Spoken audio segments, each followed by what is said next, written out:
C'est bon.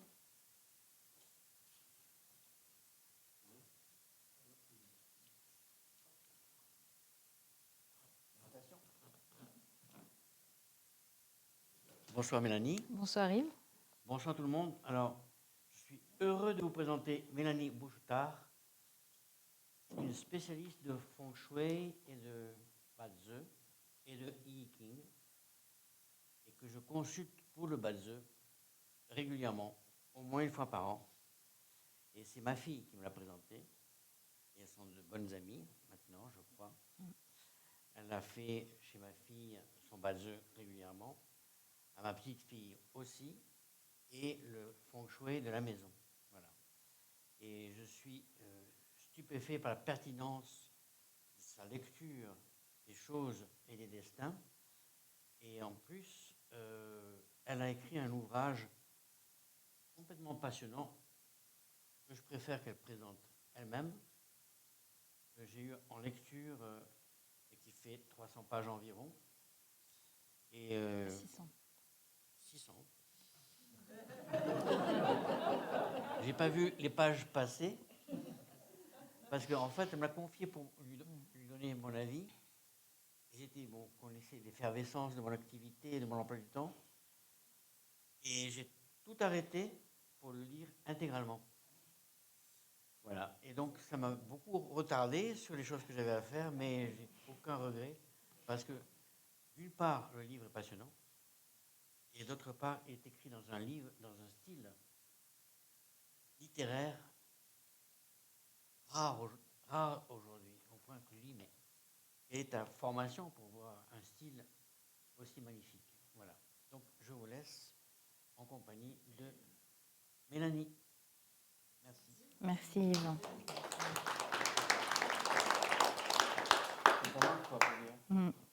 Merci beaucoup Yves. Alors, donc moi je suis venue vous parler de Feng Shui et d'astrologie chinoise qui s'appelle le Bazi, comme vient de dire Yves. Mon titre, c'est Comment la sagesse ancestrale du Tao peut nous guider dans nos vies actuelles. J'ai reçu une formation très précise, une formation traditionnelle dans ces deux arts-là, en France et à Singapour. Mais j'ai toujours développé mon activité avec une intention très forte de la rendre utilisable, pratique, actuelle, et donc de faire vraiment tout sauf de la théorie et de pouvoir vraiment raccorder avec nos vies réelles aujourd'hui. Donc c'est pour ça que c'est mon titre. Donc je vais commencer par d'abord vous parler du Feng Shui, après on fera le Bazi et après je vous parlerai de mon livre. Et donc en vous parlant de Feng Shui et de Bazi, je vais vous donner des informations pour que vous puissiez déjà peut-être faire des vérifications chez vous ou en vous pour votre astrologie. Alors la première chose que je veux dire qui à mon avis coule de source ici vu le public que j'ai, mais c'est important, les arts traditionnels chinois ne sont pas du bien-être. Y compris le Feng Shui, qui a cette presse de nous rendre bien à la maison. Donc le bien-être est un effet secondaire bénéfique, mais c'est en aucun cas l'objectif des arts traditionnels chinois. Donc le Feng Shui, c'est la connaissance de son environnement pour pouvoir s'y insérer de façon harmonieuse et en retirer tous les bienfaits. Donc s'insérer de façon harmonieuse, c'est quelque chose que vous avez déjà entendu avec Yves. C'est le flow dont il parlait tout à l'heure. C'est l'objectif, en fait, c'est de comprendre dans quel environnement on s'inscrit, subtil, physique, matériel, avec les personnes aussi, et pouvoir s'inscrire dedans sans nuire aux autres, et donc en Feng Shui, sans nuire à son environnement. Et à partir du moment où on ne nuit pas à son environnement, c'est déjà énorme. Et ensuite, on peut espérer en retirer des bienfaits moyennant des informations tangibles. Donc, le Feng Shui prend sa source dans les montagnes chinoises, en Chine ancestrale. Et donc, à l'origine, c'est l'étude des paysages. C'est-à-dire qu'un maître de Feng Shui regardait les montagnes et l'eau. Feng Shui, ça veut dire vent et eau. Le vent disperse l'énergie, l'eau la rassemble. Et donc, en fait, avant de décider de construire un temple, un monastère, puis un palais impérial, on faisait une étude du paysage extrêmement approfondie pour pouvoir collecter les énergies qui sont positives et faire en sorte de mettre la maison, le temple, le palais sur un point focal où toutes les énergies qui descendent de la montagne, et pas n'importe quelle montagne, et toutes les énergies qui sont collectées par l'eau et qui sont aux alentours de la maison puissent continuer à diffuser l'énergie de façon porteuse. Donc, les monastères, dans les hautes montagnes, vous avez remarqué que les moines, ils sont en robe toute l'année et qu'ils ne sont pas spécialement malades. Donc, ça, c'est l'idée que ces arts traditionnels chinois, c'est la fortification de l'être sous tous les angles, donc le corps, l'esprit. Et donc, un environnement feng shui, c'est un environnement où les énergies décodées correctement vont permettre de maintenir votre fortification. C'est-à-dire que quand on s'insère dans un environnement qui a des courants opposants, des forces contraires, eh ben, on s'affaiblit et on ne sait pas pourquoi. Donc tout ça, c'est le monde du subtil, de l'invisible, mais ça a un effet réel. Donc on part des montagnes chinoises anciennes, et ce savoir a été transmis de génération en génération, est arrivé jusqu'à Mao, a été supprimé au moment de Mao.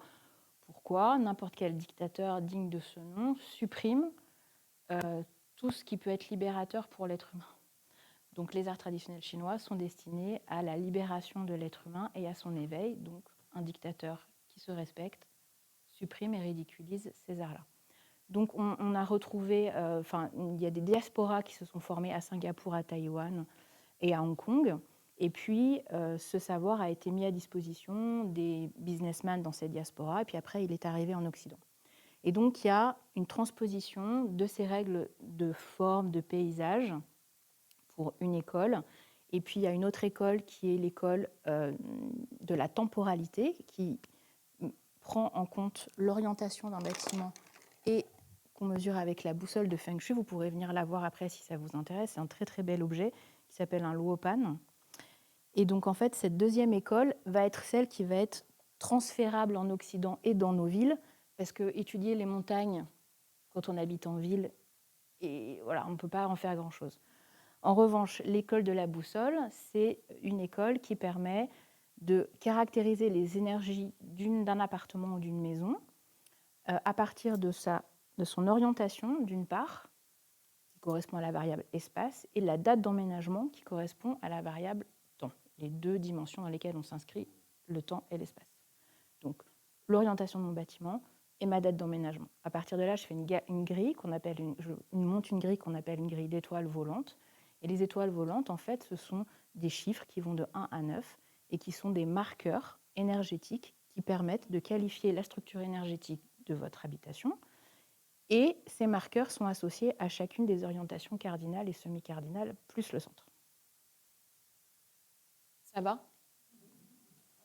Super.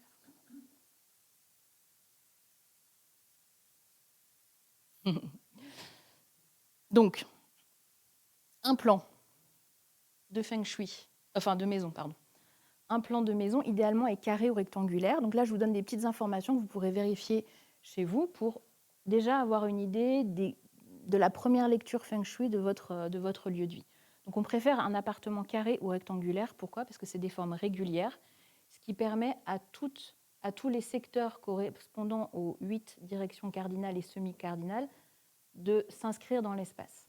Donc il y a une notion d'équilibre et de représentation de tout l'espace autour de soi.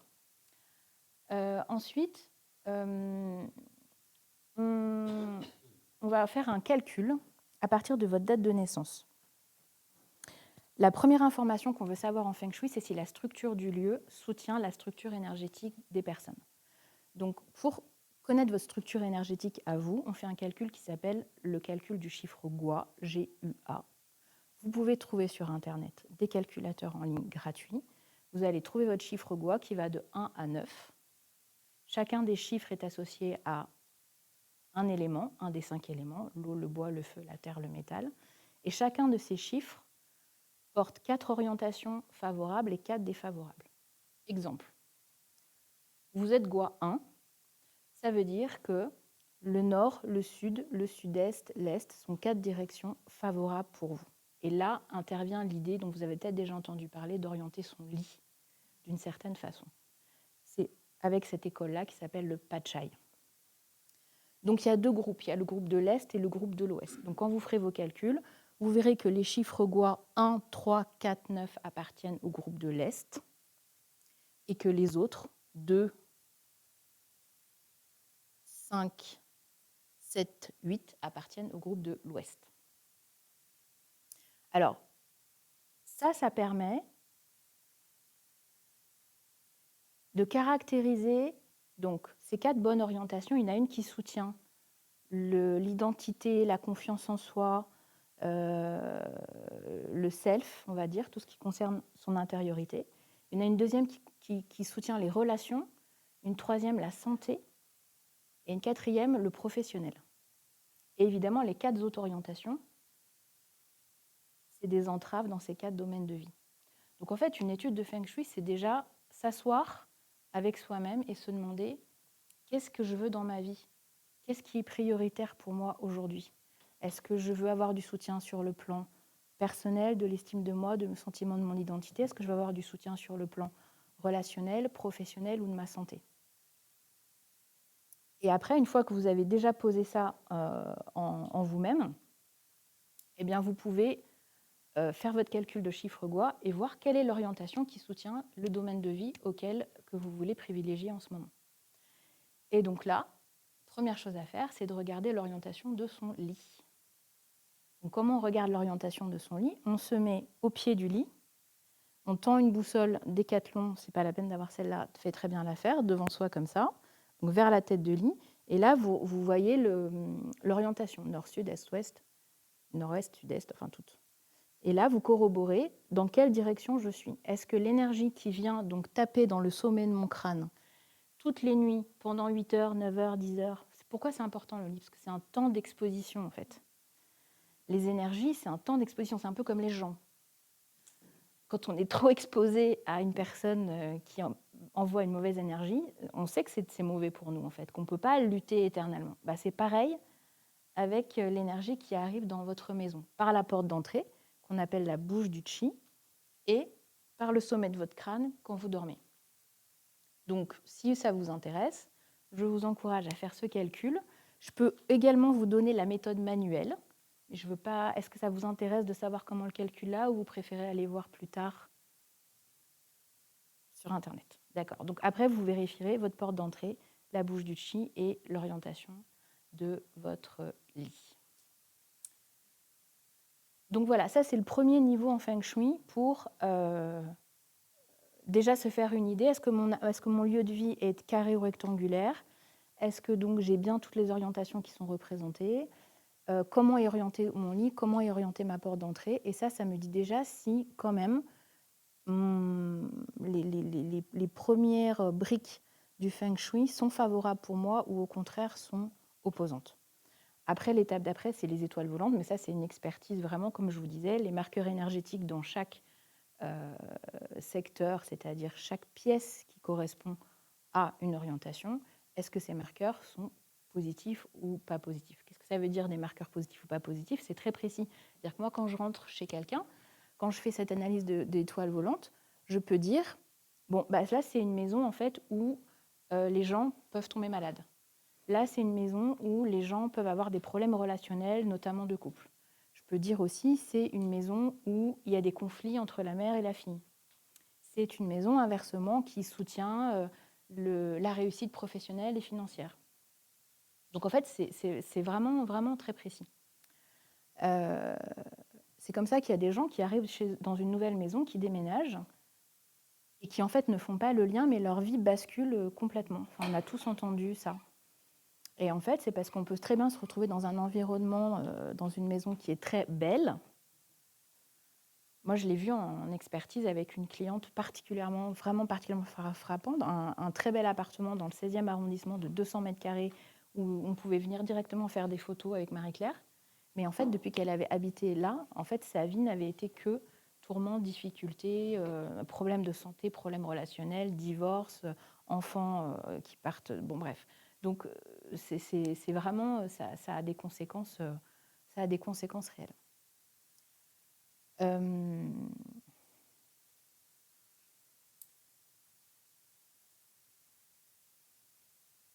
Qu'est-ce que je veux vous dire d'autre sur le Feng Shui ?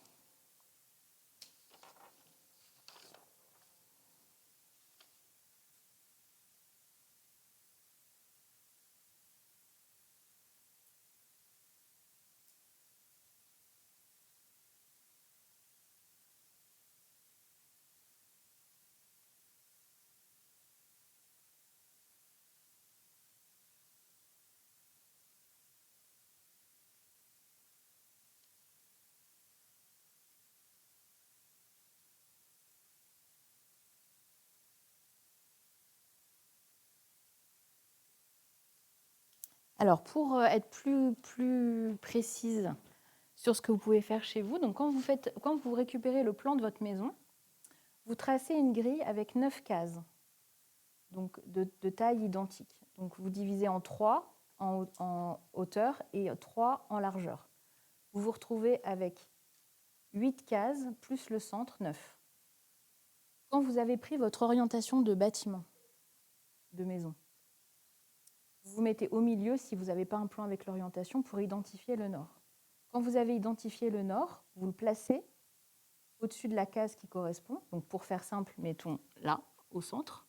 Et après, vous déduisez les autres orientations. Hein ? Et quand vous serez allé chercher votre chiffre Gua, vous aurez vu que si vous êtes donc Gua 1, vos bonnes orientations, les secteurs correspondants qui sont bons pour vous sont le sud, le sud-est, l'est et le nord. Et donc, vous allez pouvoir identifier quelles sont les pièces qui correspondent à ces orientations et si ces pièces sont favorables pour vous. Est-ce que je jargonne ? Est-ce que je vais trop vite ? Est-ce que ça va ?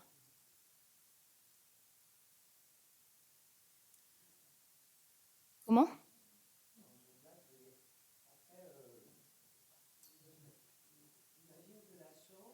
Oui. Oui. Oui. Oui. Et oui, bien sûr. Oui, bien sûr. Ben, c'est ça qui est intéressant, c'est que déjà faire le diagnostic, parce qu'effectivement, très bonne question, c'est intéressant de voir quelle pièce tombe dans quel secteur pour vous. Est-ce que c'est mes toilettes qui tombent dans mon secteur relationnel ? Intéressant. Est-ce que mon salon tombe dans mon secteur professionnel ? Et à ce moment-là, c'est une pièce noble, qui est très bien habitée, qui est très belle, et donc c'est plutôt porteur. Donc ça permet déjà, sans paniquer, jamais on panique, on se détend, ça permet de regarder, ok, donc mes secteurs, comment ils sont habités, mes 4 secteurs favorables, est-ce que j'ai des pièces nobles dedans ? Est-ce que ma chambre est bien placée ou pas ? Et où sont les toilettes ? Où est la salle de bain ? Après, il faut savoir que même quand on fait construire et qu'on a toutes les informations, ça n'existe pas d'arriver à faire une maison parfaite. Et les toilettes, il faut les mettre quelque part, et la salle de bain, il faut mettre quelque part, et le dressing, il faut mettre quelque part, etc., etc. Ce que vous regardez aussi, c'est quand même, sans aller jusqu'à l'étude des montagnes, votre environnement extérieur. Qu'est-ce que je vois par la fenêtre ? Est-ce que je vois un poteau, un pylône, une poubelle, un garage, une maison qui s'écroule ? Si vous voyez par votre fenêtre ce qu'on appelle des charchis, c'est-à-dire des éléments en fait, qui sont de toute évidence négatifs, il faut savoir qu'ils vont avoir une influence à l'intérieur sur l'activation énergétique de votre maison. Si vous avez une vue sur quelque chose, par exemple, il y a des gens, ils ont une très belle maison, mais devant leur porte d'entrée, paf, un peu plus loin, ils ont mis un pylône. Et donc, ça, on n'y peut rien, mais on a un pylône pile devant la porte d'entrée. En fait, ces éléments extérieurs interagissent avec la maison à l'intérieur et on dit que les éléments négatifs vont activer à l'intérieur de la maison les énergies négatives et vont mitiger les bonnes énergies. Inversement, vous avez un superbe environnement extérieur. À chaque fois qu'on ouvre une fenêtre, c'est comme ici, c'est-à-dire que c'est le paradis. Ça va surdynamiser les énergies positives et ça va tempérer les énergies négatives. Voilà. Donc, quand vous rentrez chez vous, vous regardez vos paysages. Est-ce que c'est joli ? Est-ce que ce qui interagit avec ma maison, c'est joli ou pas ?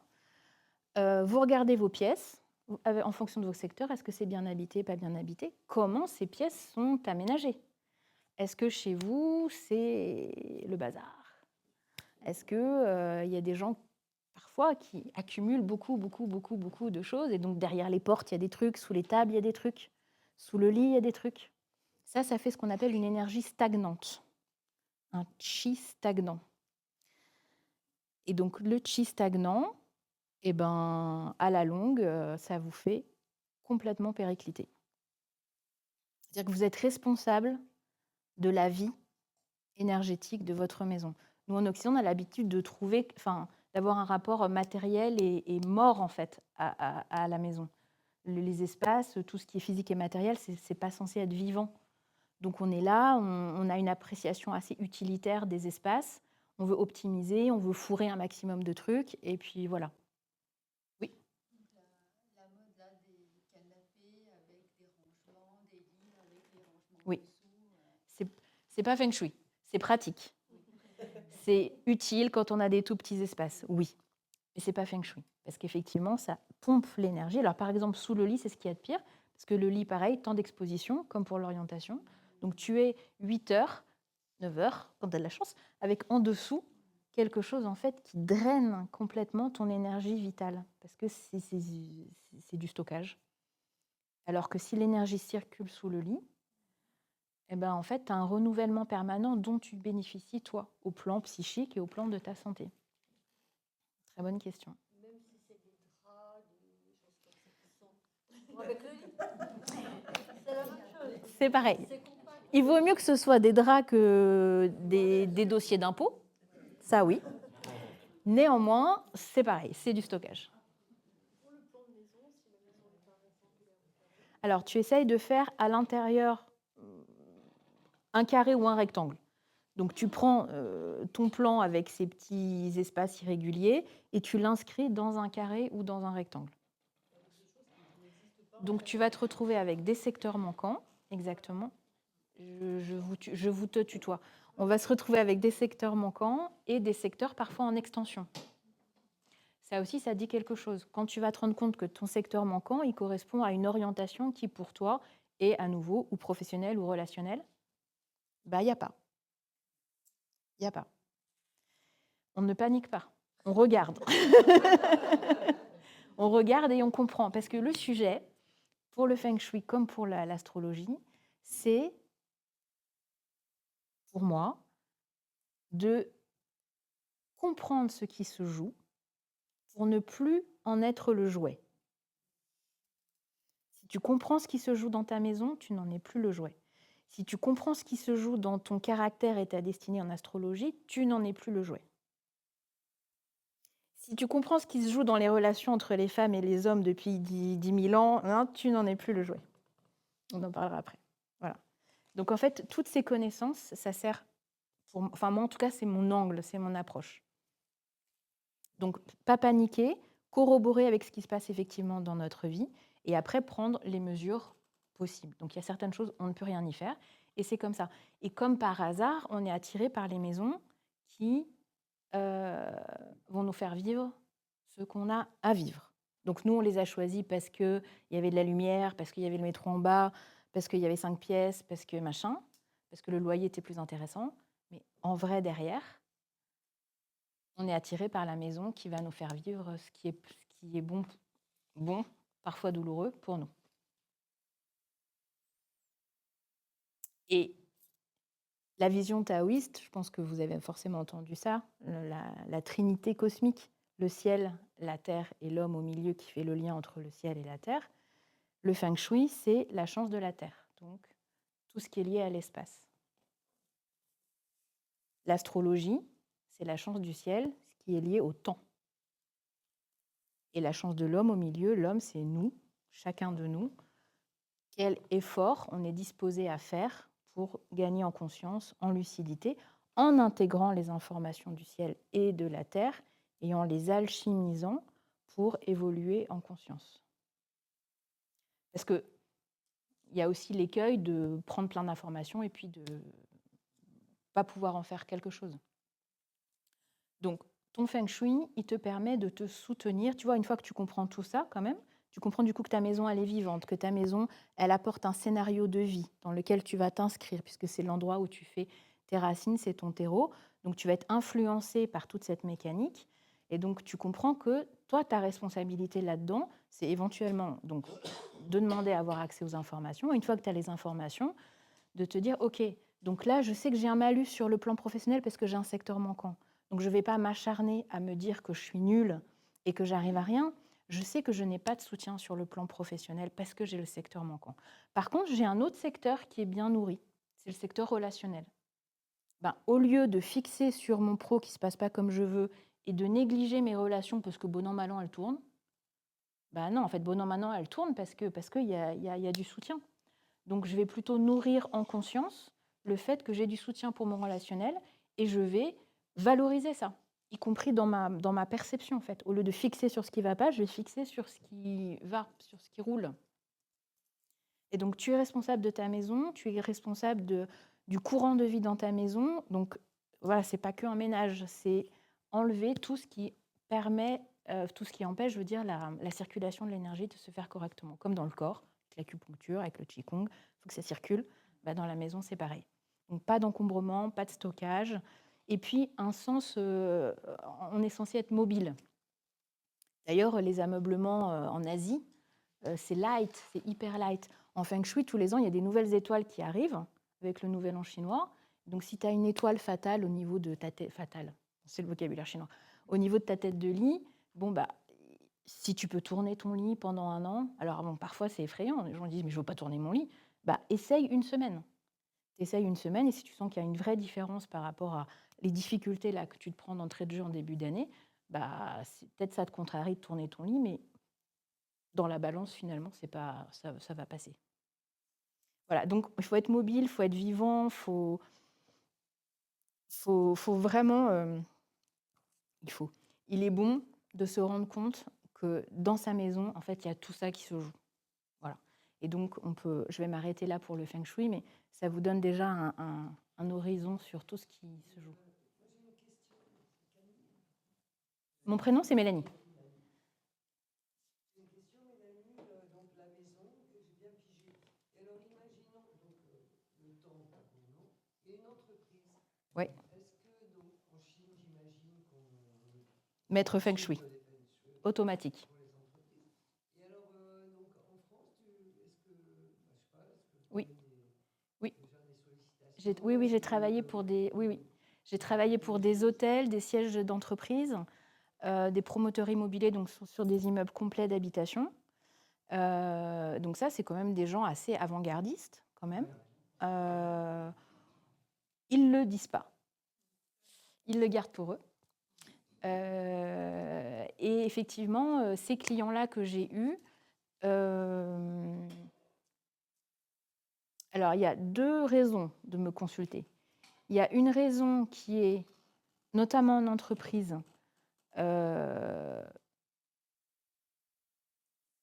avoir la conscience que créer un environnement de vie porteur pour ses collaborateurs, c'est un investissement et pas un coût.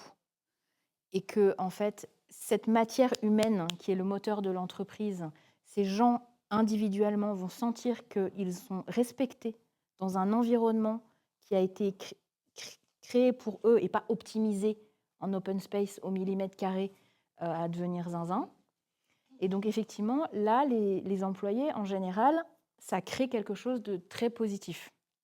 Ça donne un esprit d'entreprise qui est tourné vers l'humain. Et donc, le patron, que ce soit un humaniste ou quelqu'un de très intelligent, dans le sens qui se dit « ça va me rapporter de l'argent », peu importe, au bout du bout, il fait ce qu'il exactement, au bout du bout, il fait ce qu'il faut pour que ces êtres humains qui travaillent pour lui soient bien. Et après, il y a l'approche uniquement financière, c'est-à-dire, et qui se justifie parfaitement quand on a une entreprise à nouveau, c'est-à-dire, en fait, j'ai le choix entre 4 immeubles, lequel je prends. Il y en a un, c'est non, il y en a un, c'est peut-être, et il y en a un, c'est super oui. Oui, mais il est plus cher. Oui, mais c'est super oui. Et sinon, on prend celui d'en dessous ça va. Mais absolument. Les hôtels aussi. Quand je travaillais pour les hôtels, pareil, c'est-à-dire que les employés et les visiteurs, les employés travaillent mieux, se sentent mieux et que les visiteurs reviennent. Il y a un côté fidélisation. Parce que quand on arrive, waouh, je me sens bien. Ce n'est pas l'objectif, mais c'est un bénéfice secondaire. C'est harmonisé. Les choses sont à leur juste place. Voilà. C'est bon pour le feng shui. J'ai écrit un livre sur, j'en parlerai en 3e partie, sur le feng shui, le bazi et comment appliquer ces arts traditionnels chinois à un défi, chacun de nous ayant un défi. Le mien, c'était les relations avec les hommes. Voilà. Et comme je ne suis pas la seule, je me suis dit peut-être je vais donner cette matière à d'autres. Donc le bazi, c'est l'astrologie. Alors, l'astrologie chinoise.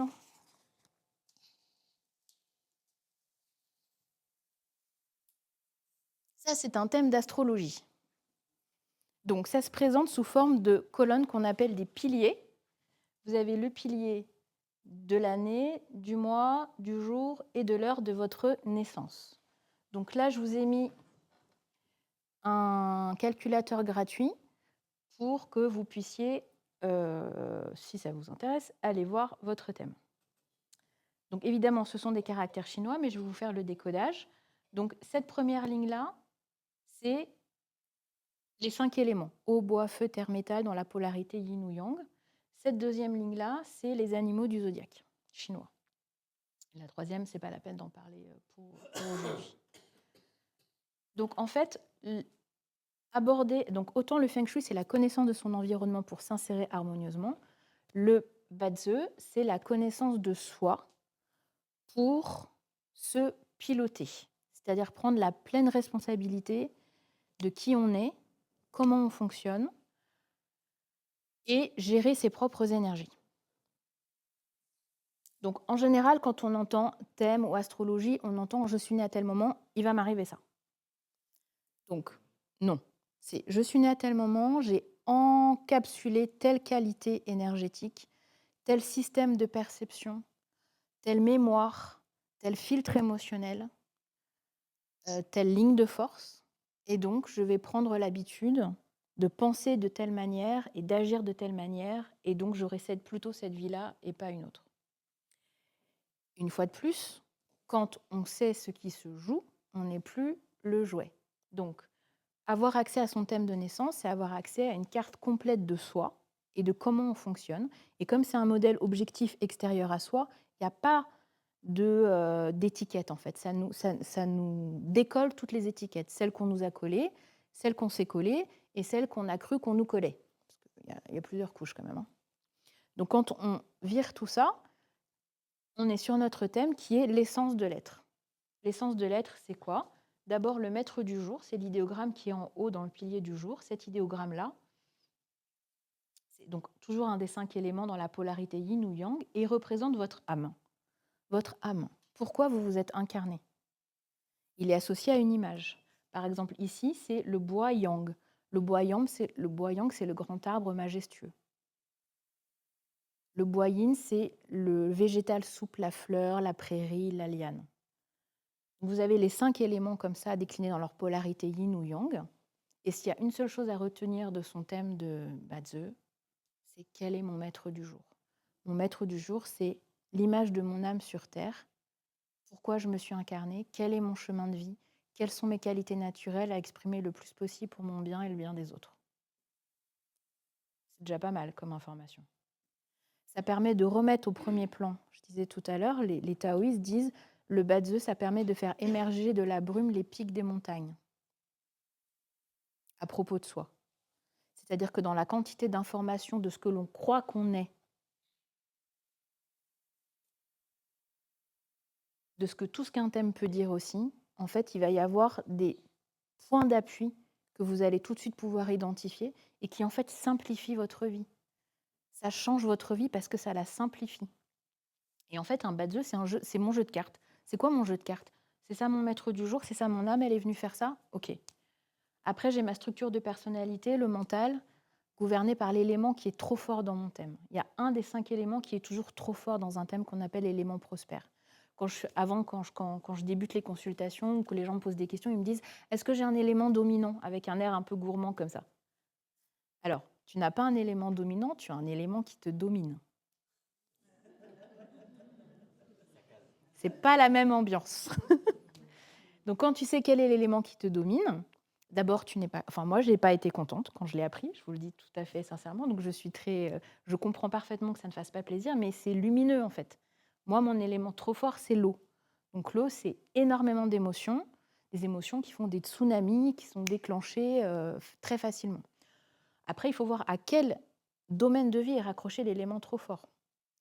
Vous avez à nouveau le self, vous avez le travail, vous avez l'argent, vous avez les relations de couple, les relations avec le père, la mère, et vous avez ce qu'on appelle les ressources, le rapport au corps, le savoir, les connaissances.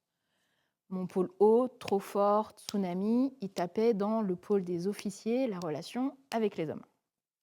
Donc ça veut dire quoi? Ça veut dire que, toujours pareil, intérieur, extérieur. En interne, ça veut dire que je vais mal réagir très très facilement à l'autorité, parce qu'en fait le pôle des officiers, ça veut dire le rapport à l'autorité pour tout le monde, hommes et femmes. Et donc pour les femmes, dans le pôle autorité, il y a les hommes. Super, il y a 4000 ans, les Chinois, mais c'est toujours valable aujourd'hui, et en Occident, ça fonctionne très bien. Donc ça veut dire que mon rapport à l'autorité, patron, etc., et dans les relations avec les hommes, était facteur de déclencheur de tsunami en interne. Et en externe, ça veut dire aussi que je vais me retrouver potentiellement dans des situations avec vraiment des choses difficiles à vivre sur ce plan-là. Quelqu'un qui a par exemple un élément feu trop fort et qui va se mettre sur le professionnel, eh ben, un élément feu trop fort, il vous consume. Il vous consume de stress, de pression, d'anxiété. Et ça se met sur le travail. Ça veut dire que vous allez tout investir là-dessus et que votre travail sera toujours une source à tomber malade, à faire des burn-out. Exactement. Les mots ont un sens. Donc ça, c'est une information mais fondamentale à avoir. C'est-à-dire qu'après, quand les situations arrivent dans la vie, on est capable de les reconnaître. On ne les subit plus. Parce qu'on a déjà l'information que cet élément nous gouverne, en fait. Et que c'est lui qui va nous faire interpréter toujours les choses de la même façon, nous faire d'abord percevoir de la même façon, puis interpréter, puis agir de la même façon. Et c'est comme ça qu'on crée son karma. Parce qu'on n'est pas capable de rester tranquille. Et c'est normal, c'est le programme pour tous les êtres humains, il n'y a pas de problème avec ça.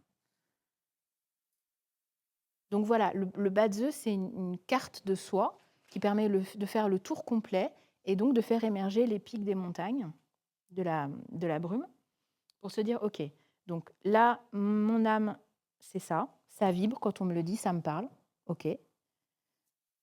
Mon élément trop fort qui bousille tout, c'est ça, OK, ça me parle, je peux reconnaître dans ma vie que ça correspond. Et j'ai un élément régulateur qui permet de tempérer tout ça. Donc ça veut dire que dans les 5 éléments qui sont associés donc au domaine de vie dont je vous ai parlé tout à l'heure, il y a un domaine de vie avec un élément qu'il faudra aller recruter par des activités au quotidien pour tempérer, faire un effet de vase communicant à l'intérieur de vous-même.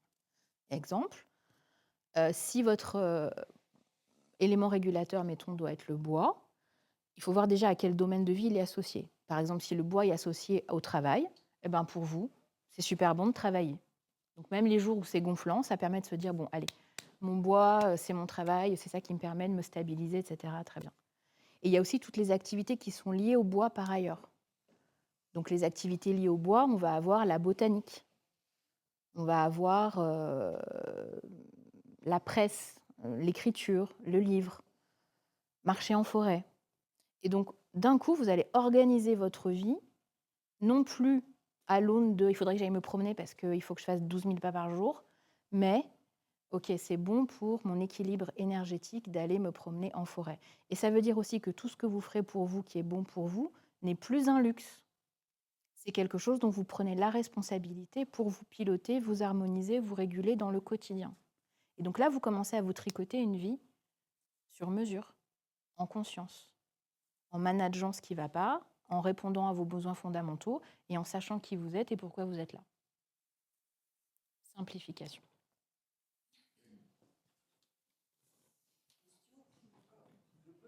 Bien sûr. Et alors, dans certains cas, par exemple, il manque un élément. Oui. Carrément, il est quasi absent. Très bonne question. Oui. Eh ben, le domaine de vie associé, où il n'y a pas, ou il y a d'une façon qui n'est pas habituelle, pas attendue. Par exemple, s'il n'y a pas le pôle officier, qu'on est une femme, donc il n'y a pas le pôle de la relation à l'homme, bah, ça veut dire que ou la femme n'aura pas ou très peu de relations avec des hommes, ou avec un, si ça suffit, hein, mais n'aura pas de relation, ou alors elle aura une relation, mais pas conventionnelle, où l'homme n'apportera pas ce qui est attendu. Mais c'est sûr qu'un élément manquant, c'est un petit malus. C'est pas forcément, c'est toujours pareil. Ce qui est important, c'est de le savoir pour pas subir. Pareil dans le travail, s'il manque un élément qui est sur le travail, bah, ça rend les choses moins aisées. Et ça ne veut pas dire que la personne n'a pas de travail. Ça veut dire qu'elle aura un travail inhabituel ou qui n'apportera pas ce qui est attendu de façon conventionnelle. Ouais. Je ne sais pas où on en est, mais oui. Oui. Vas-y, oui. Donc, moi j'ai entendu parler aussi de Batzeux dans la temporalité. Ouais. Tel jour, nanana, Oui. ou tel mois, c'est un peu favorable. Oui. Est-ce que par exemple, ça peut être une façon justement de compenser, parce que je veux dire, un élément qui est manquant, c'est que bon, bah là, ça va pas se faire tout seul, quoi. Il va falloir. Absolument. Alors déjà, donc, le calendrier chinois, qui est donc l'outil de base pour faire un bazi, c'est toujours un tronc, une branche, c'est-à-dire un élément, un animal. Tu as 60 combinaisons possibles. Donc ça, c'est la saveur. C'est quand même la magie des Chinois, des taoïstes, c'est le temps a une saveur. Hier et aujourd'hui, c'est pas la même chose. Par exemple, dans mon compte Instagram, je donne les énergies du jour tous les jours. Tu as des jours destruction, tu as des jours stabilité, des jours... Voilà. Donc là, pareil, tu peux synchroniser les activités du jour. Tu n'es pas obligé. Mais quand tu vois que tu n'arrives à rien et que finalement c'est un jour destruction, tu dis, bon, bah, je laisse tomber, je ferai ça demain. Donc là, tu es à nouveau plus proche du réel que notre délire occidental à plein d'égards avec le mental. Pour répondre à ta question, l'approche la plus simple, les saisons. Il y a 4 saisons. Chaque saison est associée à un élément. Il me manque du bois dans mon thème. Je sais que février, mars, avril, tous les ans, je mise sur ces mois-là pour avoir mené des actions en lien avec le domaine de vie qui est manquant et où donc ça patine un peu. Donc je cherche du travail, dans notre exemple, et je fais tous mes rendez-vous et je mets la gomme sur février, mars, avril. Je mène des activités liées à l'élément. Si c'est l'eau qui me manque, eh ben, je mène des activités liées à l'eau. C'est-à-dire que l'eau, c'est les émotions, c'est aller en profondeur, en détail, c'est la psychologie, les voyages, absolument, les déplacements, les voyages. Oui, ouais, absolument. Et là, Exactement. Parce que ça instancie l'élément par leur action, en fait. Puisqu'effectivement, les éléments, les animaux, c'est une approche archétypale qu'en Occident, on juge, on trouve ça folklorique, etc. Mais en fait, c'est un trait de génie. C'est-à-dire que ces taoïstes ont eu la capacité d'abord d'élaborer un modèle de connaissance de l'humanité qui est juste phénoménal. Et en plus, ils ont utilisé des animaux et des éléments pour que, quelle que soit la personne à laquelle ils s'adressent, la personne puisse en retirer quelque chose. Ce n'est pas théorique. C'est, ah oui, même quelqu'un qui est illettré, quand il sait qu'il a un dragon dans son thème ou un lapin, il a une information qui a du sens. Après, on peut, la lecture du bazi, elle est ou archétypale ou technique, avec des combinaisons, des clashs, des idéogrammes, etc. Mais la lecture archétypale avec les animaux, moi, je trouve ça génial. Et avec les éléments aussi. Tout le monde peut se relier à ce que c'est un arbre, tout le monde peut se relier à ce que c'est du feu, tout le monde peut se relier à ce que c'est un dragon, un lapin ou un cheval. Et donc, c'est ça, la connaissance de soi. Et c'est ça, c'est ça qui fait que l'outil est humaniste. C'est qu'il s'adresse à tout le monde. Et qu'au lieu d'avoir un long truc théorique, on a des informations en images que l'on peut intégrer dans notre quotidien et dont on peut se rappeler facilement. Oui. Une question par rapport à, tu as dit, il y a Tout le monde a un élément prospère trop fort, qui domine. Par rapport aux exemples de personnes que tu as rencontrées, quelles ont été les stratégies pour calmer l'élément dominant? Alors, tu vas repérer l'élément qu'on appelle pivot ou régulateur. Tu connais un peu le cycle des 5 éléments? Ok, donc c'est l'élément qui contrôle celui qui est trop fort. Voilà. Hein. Donc, quand c'est ton feu qui est trop fort, tu vas chercher l'élément eau. C'est lui l'élément régulateur. Chercher l'élément, c'est investir le domaine de vie auquel il est associé, et c'est pratiquer des activités liées à l'élément. Le minéral, par exemple, le métal, Ouais. le bois, on imagine, Oui. la forêt, l'eau, on peut aller se baigner, enfin, la terre, on peut aller faire du jardin. Ouais. Le métal, on fait quoi? Métal, c'est le son. C'est le son. Chanter, écouter de la musique, jouer de la musique, faire du tambour, la sonothérapie, les bains de bol, là, tout ça. Métal. Les arts martiaux, oui, aussi. Absolument. Quelle est la traduction littérale de Bazi? 8 caractères. Parce que tu as 4 piliers, 2 idéogrammes, ça fait 8 caractères chinois. Voilà. On appelle aussi les 4 piliers, les 4 piliers de la destinée. Du coup, quand le maître du jour est déjà métal, est déjà très faible, il apparaît que dans toutes les cases, Oui, et qu'il est encadré par le bois. oui, Il faudrait réguler le bois par le métal. oui. Donc là, il faut y aller à fond sur le tam-tam. Oui, là tu vas à fond sur le tam-tam. Exactement. Et tu vas à fond aussi, comme dans ton exemple, c'est toi qui es métal, c'est ton self, ton maître du jour. Tu vas aussi à fond sur... Alors, c'est toi et tous les gens du même plan générationnel que toi. Donc, fratrie, amis, etc. Donc, travaille sur toi. Moi. Tam-tam. Passer du temps avec mes amis. Passer du temps avec mon frère, ma sœur. Temps d'exposition, comme le feng shui. Temps d'exposition, ça fait grandir l'élément dans ton système. Oui. Alors, si on s'autorise, si vous en avez marre, vous me dites, quand tu es métal faible et que ton bois est trop fort, ton bois, c'est ton pôle richesse à ce moment-là. Donc, toi, tu es faible et tu as un pôle richesse qui correspond à l'argent, les objectifs, les accomplissements qui te dépassent. Ça veut dire que tu vas avoir tendance à te mettre toujours la barre super haut, à te fixer des objectifs inatteignables. Bon, voilà. Donc ça, eh ben, déjà, en le sachant, tu dis, OK, calme-toi, tu te mets des objectifs inatteignables et après, tu t'en veux parce que tu n'y arrives pas. N'importe quoi. Donc, tu as le métal, le tam-tam, et tu as ta conscience pour reconnaître ce qui se joue pour ne pas en être le jouet. Tu as d'autres questions sur le Batse? Ça sous-entend, s'il y a un élément faible, qu'il faut maintenir, qu'il faut que sans arrêt, elle fait la relation avec la fratrie, tout ça. Non, non. Est-ce qu'à un moment donné, ça rééquilibre un petit peu, ou dès Oui. qu'on arrête de faire, ça... Non. Tout ce que tu fais, ça sédimente.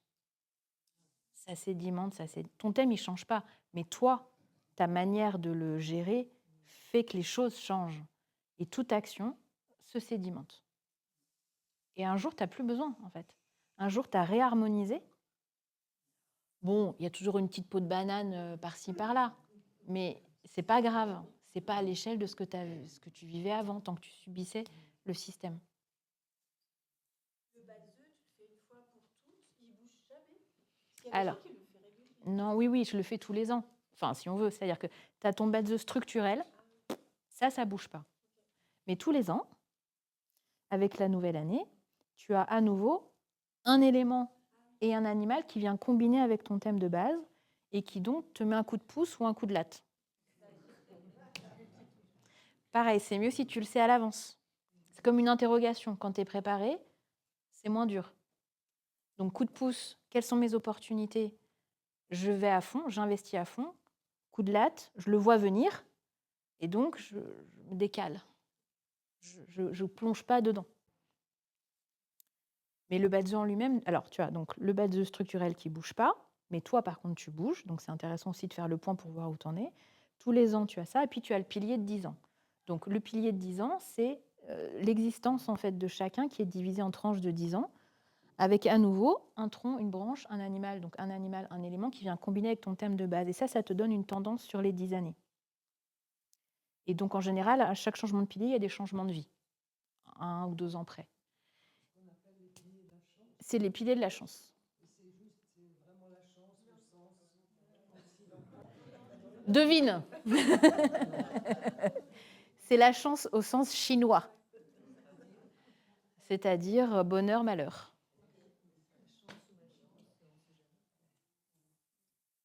Voilà. Mais avoir les informations, c'est mieux. C'est toujours mieux d'avoir les informations. Donc voilà, thème de base, pilier de la chance, pilier de 10 ans et année chinoise.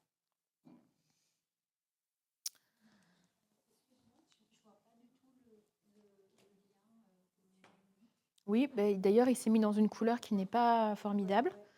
J'avais pas vu. C'est chinesemetasoft.com. chinesemetasoft.com.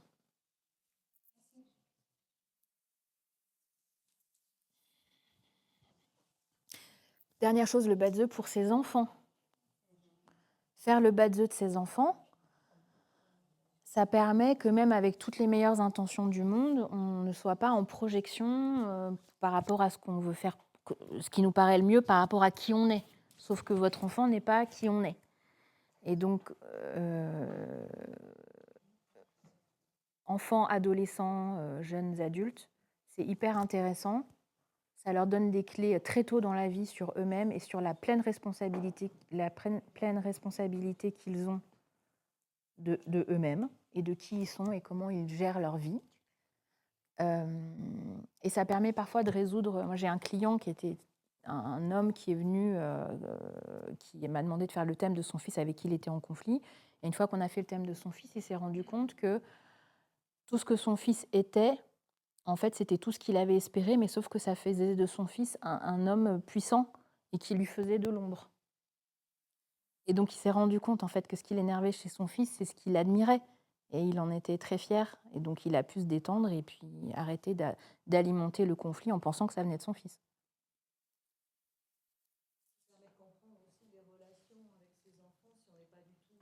Exactement.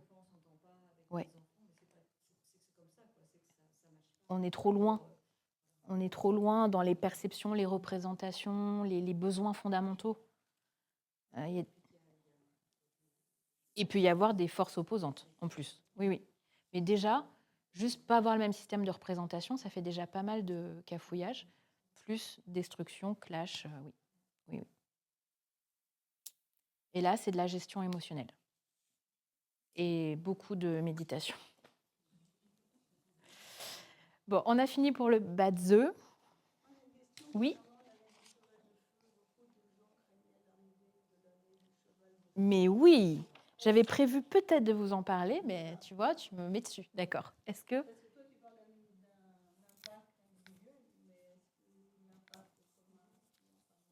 Collectif. Alors, l'impact collectif. Donc, depuis 2024, nous sommes rentrés en astrologie dans une période de 20 ans gouvernée par l'élément feu.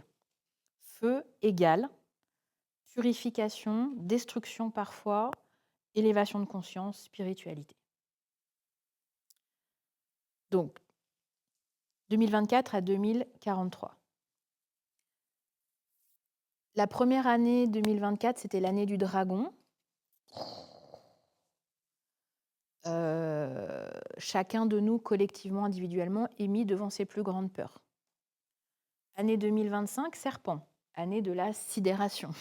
Je pense qu'on a tous été bien sidérés et ça continue, collectivement, dans tout ce qui se passe. 2026, cheval de feu, double feu, puisque le cheval porte effectivement l'élément feu plus l'élément feu en soi qui est combiné avec. Donc double feu. Donc là, tu as un faisceau de feu qui est colossal. Donc à échelle collective, ça veut dire qu'on est dans des années de purification énormes, mais qui correspondent aussi à la remontée de toute la putréfaction accumulée depuis très longtemps. Donc on a l'impression que, oui c'est des mots un peu, mais c'est comme ça. Donc on a l'impression que toutes les informations qu'on a sont affreuses, et elles le sont, mais elles ne sont pas nouvelles en fait. Simplement, elles sont données à voir, parce que le feu, c'est la mise en lumière. Donc en fait, on est devant tout ce qui existe depuis très longtemps, mais qui nous était caché et qu'on ne pouvait pas voir, qu'on ne voulait pas voir, peu importe. Là, tout le monde voit tout. Et donc, effectivement, dans ce moment vraiment très, très, très, très feu, collectivement, on est passé à l'épreuve du feu. Donc, qu'est-ce qu'on fait de tout ça? Est-ce qu'on continue de se leurrer? Est-ce qu'on change individuellement, collectivement? Sachant que je parlais avec l'une d'entre vous, individuellement, c'est hyper important. C'est-à-dire que ce n'est pas parce que collectivement, c'est l'horreur qu'il faut se dire qu'individuellement, ça ne sert à rien. C'est hyper important de se réformer soi-même, point, là où c'est nécessaire. C'est hyper important, tout compte, tout compte. Et c'est le sujet de mon livre, en fait. C'est-à-dire que faire soi-même un chemin de transformation en fonction de ses propres défis et de ses valeurs, c'est vital pour soi et pour le collectif. Ça répond à ta question? Bon, bah du coup, j'arrive sur le livre. Donc, mon livre, donc, il s'appelle « L'Empire intérieur, reconquérir sa souveraineté, féminisme occidental et sagesse orientale ».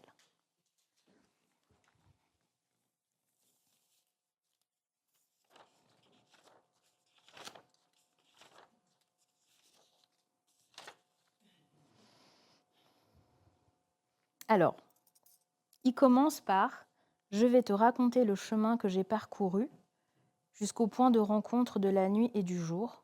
Il a débuté pour moi dans la nuit qu'est le conditionnement universel d'infériorité des femmes. » Donc, ce livre, en fait, il est là pour aider les femmes, parce que c'est un chemin de transformation que moi j'ai fait, donc il est destiné aux femmes, mais comme disent les hommes de mon entourage, et Yves, les hommes doivent le lire, c'est un chemin de transformation des dynamiques relationnelles entre les hommes et les femmes dans une société patriarcale, millénaire et universelle. L'idée, c'est d'arriver, pour ne plus être le jouet, à reconnaître nos propres conditionnements déjà en tant que femme. Puisque, comme je disais, ce qui compte, c'est de faire son travail et son alchimie à soi déjà. Donc, en fait, reconnaître les conditionnements, c'est s'ouvrir la possibilité de ne plus participer malgré soi à des relations dysfonctionnelles entre les hommes et les femmes. Donc tout le monde n'a pas des problèmes de couple, hein. Il y a des gens qui évidemment ont des relations harmonieuses et il n'y a pas de sujet. C'est sûr que moi j'ai écrit ce livre il y a 5 ans parce que j'ai été percutée par une expérience extrêmement difficile avec le père de mon fils dont je parle un peu en filigrane.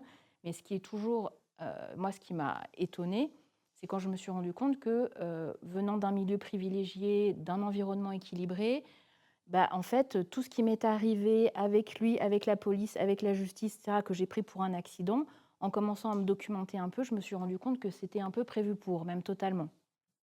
Et donc, j'étais la première étonnée. Et donc, à partir de là, quand on comprend à quel point le système est omniprésent, plus le transgénérationnel qu'on porte, ça explique des comportements que l'on peut avoir et qu'il y a une insatisfaction, vraiment une difficulté à rentrer en relation avec l'autre. Et je pense que c'est quand même un sujet qui fait partie des mises en lumière ces temps-ci.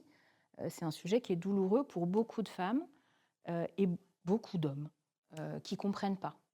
Donc mon livre, il a pour objet de permettre aux femmes de nommer à l'intérieur d'elles-mêmes. Parce que moi, je suis tournée vers l'intériorité. Évidemment qu'il y a des statistiques, évidemment qu'il y a des lois ou pas, etc. Mais ça a déjà été fait, et heureusement. Et je convoque d'ailleurs certains faits, certaines études sociologiques pour corroborer mon propos, mais je suis entièrement tournée vers l'intérieur. Donc c'est quoi les dégâts dans l'intériorité des femmes et d'une femme? C'est quoi les dégâts du patriarcat dans son intériorité? C'est quoi les dégâts du patriarcat sur un enfant, fille ou garçon, dans son intériorité? Et c'est quoi les dégâts du patriarcat sur les hommes? Et donc mon livre, c'est d'abord un constat de tous ces dégâts, sans phare, à partir d'un fil conducteur qui est mon histoire, mais que j'étends à l'universel, parce que mon histoire, c'est un prétexte, ça paraît pas intéressant, c'est d'aller vers l'universel. Et puis après, qu'est-ce qu'on fait avec tout ça? Donc mon livre, il est construit en 3 parties. La première partie, c'est les invasions barbares. Donc, les invasions barbares, c'est je subis un système que je ne voyais même pas. Donc je subis, je ne peux pas mettre la tête hors de l'eau, mon enfant non plus.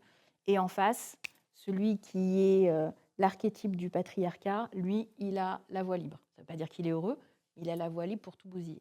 Donc première étape, les invasions barbares. Donc là, il n'est pas question de comprendre, il est question de survivre.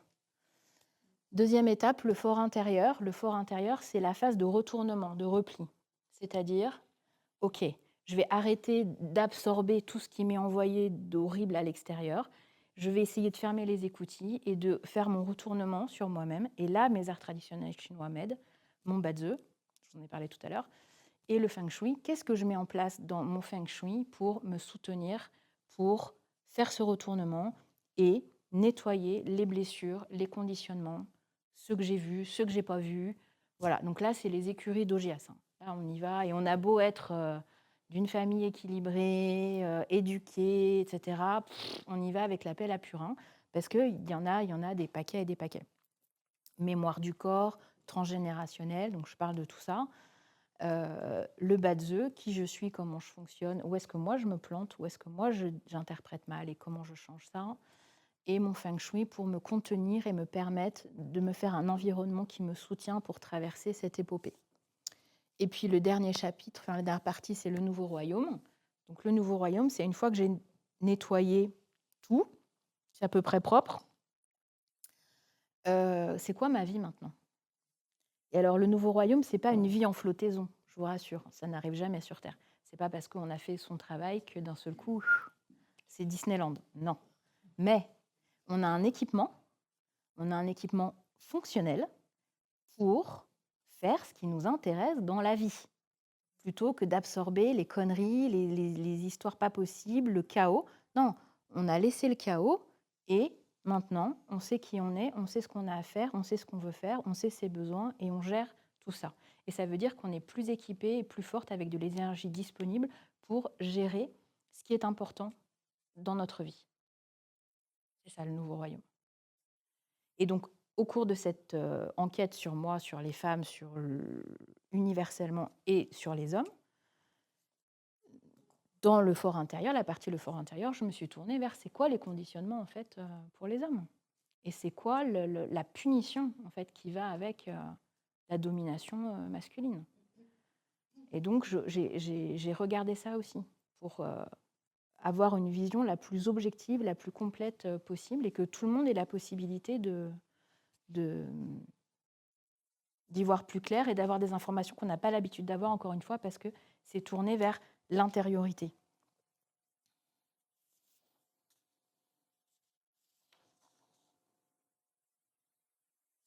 Donc ce livre, il a pour but donc d'aider les femmes à nommer à l'intérieur d'elles ce qu'elles ont vécu et avoir un écho, de ne pas être seules. Il aide les hommes à comprendre, à voir, à comprendre ce qui leur échappe sur les femmes et sur eux-mêmes. Il aide le monde aussi, de façon très large, de comprendre en fait ces dynamiques et comment ça crée un trou noir, ce patriarcat. Et un trou noir, ça absorbe tout. Et donc voir comment tout le monde est perdant.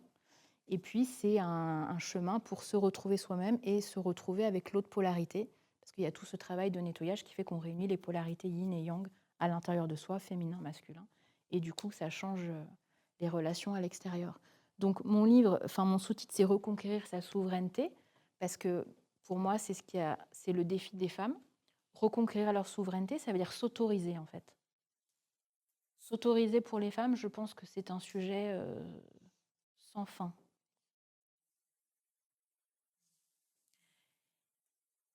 Et les hommes, je me suis servi de l'archétype, enfin, c'est pas un archétype, mais d'une expression du Yiking qui est l'homme noble. L'homme noble dans les arts traditionnels chinois, et particulièrement dans le Yiking, c'est le sage. C'est l'homme qu'on consulte pour recevoir des conseils dans une situation délicate. Donc c'est un homme conscient. Et donc mon approche, ça a été de dire moi-même déjà pour séparer le grain de l'ivraie, en fait, au lieu de me dire ils sont tous affreux, je me suis dit il y a des hommes nobles. Donc c'est qui les hommes nobles? Et on va faire le focus sur les hommes nobles. Et du coup j'ai un peu transformé, je l'explique bien, l'homme noble au stade où j'en étais et que je conseille, c'est celui qui s'est déjà mis en chemin. Juste ça. Un homme noble, c'est un homme qui s'est mis en chemin, de conscience, d'écoute, de reconnecter avec son féminin, donc son intériorité, ses émotions, celles des autres. Comment on peut écouter, parce qu'on dit la parole des femmes, libérer la parole des femmes. Moi, je trouve qu'il faut libérer l'écoute des hommes. Mais comment les hommes peuvent écouter si une femme s'ils n'ont pas accès à l'intérieur d'eux-mêmes? Parce que ça, c'est interdit par le patriarcat. Un homme digne de ce nom ne regarde pas à l'intérieur de lui-même. C'est pas possible. Donc comment écouter ce qu'une femme a à dire? Donc voilà, reconquérir sa souveraineté pour les femmes et prendre le chemin de l'homme noble pour les hommes. En tout cas, pour finir, c'est un livre que j'ai écrit avec tout mon cœur. C'est un modèle qui n'existe pas, ni sur le contenu, ni sur la forme. J'ai contacté des maisons d'édition qui m'ont dit c'est trop long, c'est pas assez développement personnel, ça n'intéresse personne. Ah bon? Donc voilà, j'ai terminé chez Amazon. C'était pas mon premier choix, comme vous pouvez imaginer, mais quand même très contente d'avoir un outil qui me permette de sortir ce que j'avais à sortir.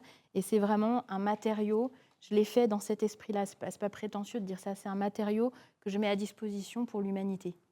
Parce que c'est un livre profondément humain et qui va dans les profondeurs de l'humain en vue d'une réharmonisation, ce qui est la demande de l'époque, avec tout ce feu de mise en lumière et de purification. Voilà, merci de m'avoir écoutée. Merci bien.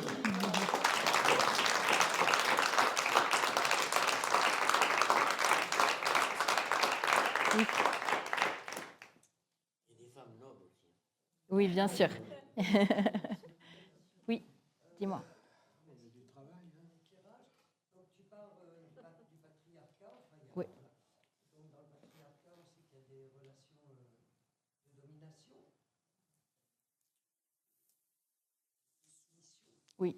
Donc là, il se trouve que le patriarcat, enfin, ces relations, c'est surtout des hommes dominants, des femmes soumises.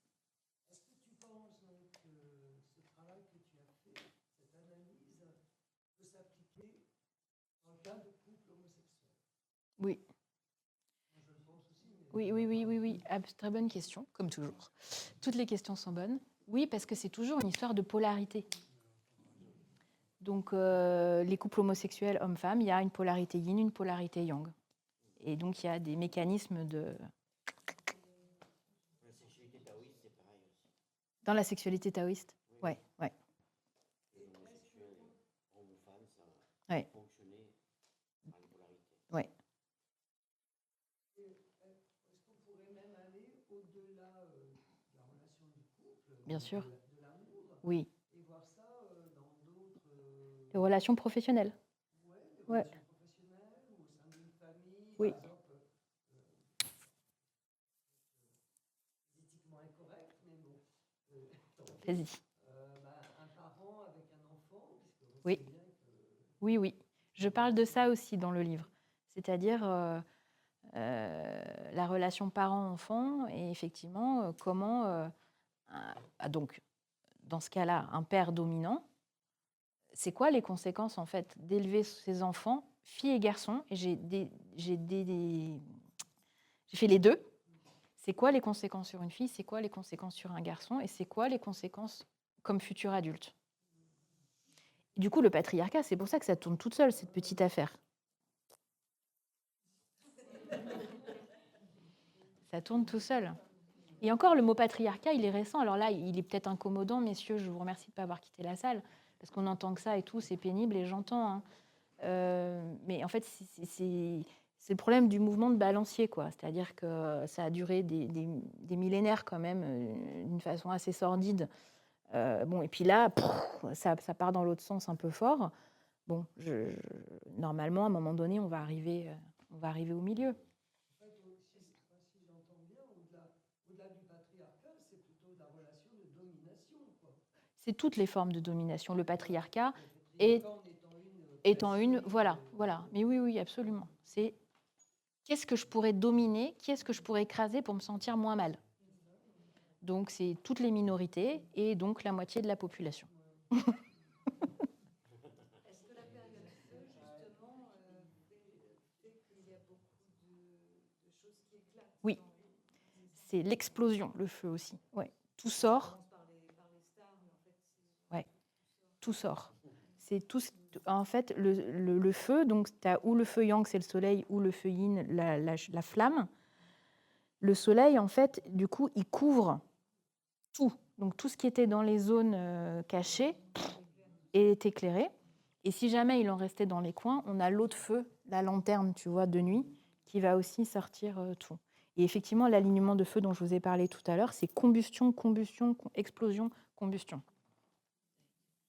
Tout ce qui est incestueux, en ce moment, Oui. ça sort beaucoup. Ça sort beaucoup, Et là, oui. j'ai écouté il y a une semaine, là, durant une semaine, il y a une commission d'enquête nationale sur l'inceste. C'était formidable, c'est retransmis sur YouTube avec des interviews d'associations, de familles, de parents, associations de secteur social, Oui. interview de l'avocat, notre ancien ministre. Moretti. J'ai plus les mots tellement. Oui, Dupond-Moretti. Enfin, du coup, ils ont interviewé tout le monde. J'ai trouvé ça super intéressant. Après, c'est odieux d'entendre Moretti parler, tout ça, c'est odieux. Mais voilà, et c'est en ce moment, ils ne savent pas ce qu'ils vont en faire parce qu'il y a un changement bientôt du président. Mais en tout cas, elle a lieu et j'ai trouvé ça très intéressant. Et il y a une fille qui parle de l'inceste. Mais en fait, c'est l'inceste, mais c'est la domination qui est inhérente au système. En fait, oui. Exactement. Enfin, ça vient corroborer en ce moment ce que je suis. Enfin voilà, parce que ça me touche personnellement par rapport à une amie. Enfin voilà. Oui. Et en ce moment, tout remonte, c'est exactement ça. Et on n'est pas. Enfin, c'est pas encore tout. C'est l'émergence, juste un tout petit bout du bout de l'iceberg, parce qu'on ne sait pas encore. Oui, on n'a pas. Plus grand que ça. Oui. Mais effectivement, on est obligé d'en passer. Enfin, c'est dur, mais enfin, c'est toujours pareil. Moi, quand on me dit oui, mais on n'en peut plus d'entendre ça, mais si tu n'en peux plus d'entendre ça, qu'est-ce que c'est de le vivre, en fait ? Donc, en fait, tu vas arrêter de dire que tu n'en peux plus d'entendre ça, puis tu vas ouvrir tes oreilles, puis tu vas retrouver un peu ton humanité, parce qu'en fait, c'est de ça dont on parle. Et l'inceste, donc j'en parle aussi, c'est présenté comme un tabou. Et donc, j'ai une sociologue que je cite qui s'appelle Dorothée Ducy qui dit « Mais quel tabou ? Il n'y a pas de tabou, en fait. » Ça a été complètement... l'inceste, c'est un père, parce qu'en général, c'est quelqu'un, qui épouse sa fille. Mais il n'y a pas... Enfin, ça ne correspond à rien dans la réalité. Un inceste, c'est un viol sur un enfant. Ce n'est pas d'épouser sa fille. Enfin, donc, en fait, ça permet de tenir à distance une réalité... Moi, quand tu sais que dans les écoles, je sais pas, il y a 3 enfants par classe en élémentaire qui sont incestés, déclarés.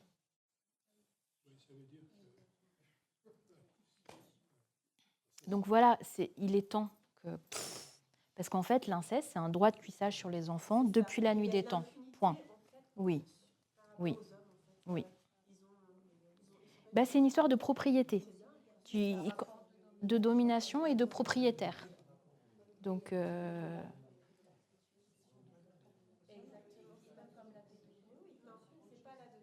et alors, ce qui demande là aussi de la part des hommes à être fait, parce qu'en fait, il y a les hommes toxiques, et puis il y a tous les autres en fait qui le sont soft, voilà. Bon, donc ils vont arriver à se réformer. Mais le sujet, c'est qu'ils se positionnent. Parce qu'en fait, ce concept que les Américains appellent de boys club, où en fait, entre amis, entre mecs, quand il y en a un qui dit des trucs moches, quand il y en a un qui fait des trucs moches, les autres, ils rigolent gênés. Et en fait, je vous recommande un livre de Ivan Jablonka, que j'aime beaucoup, qui est un sociologue qui a écrit un livre là dernièrement, que je cite beaucoup, qui s'appelle Des hommes justes. Et il dit en fait, c'est le moment pour les hommes de se positionner. Les femmes, elles ont dit, hein, elles ont dit sur tous les tons. Donc maintenant, c'est aux hommes de participer et de ne plus rester en retrait comme ça quand quelqu'un déraille dans leur groupe de potes ou leurs cousins ou leurs amis, etc. Et de dire non, en fait, ça, tu dis ça, ça me va pas.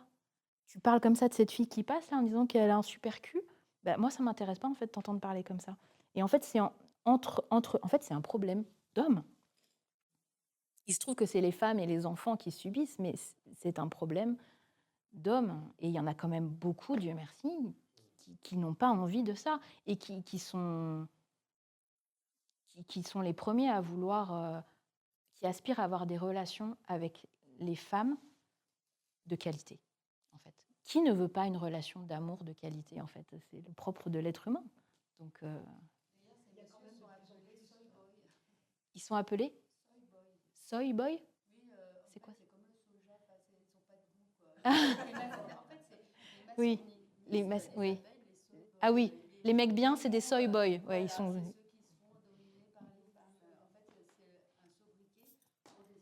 Oui. Les hommes nobles sont des soy boys, d'accord. Non, mais ce que je voulais dire, c'est en fait, il y a des cercles de femmes qui se Oui. font régulièrement depuis des années. Et maintenant, il y a aussi des Cercle d'hommes. De plus en plus, il y a une génération qui interpelle Oui, quand même. oui. C'est vrai, j'ai entendu aussi. Ouais. Qui essaye de retrouver.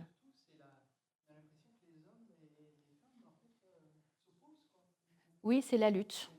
Oui. Mais après, c'est tout. C'est nécessaire, des espaces fermés. Ah oui, quand. Tu disais ça par rapport au cercle unisexe? Tu dis ça en général ou par rapport au. Oui. C'est vrai que c'est bien que ça existe, et en même temps, qu'est-ce que ça signifie? Les hommes ont besoin finalement de se retrouver entre eux, et puis les femmes entre elles aussi. Alors,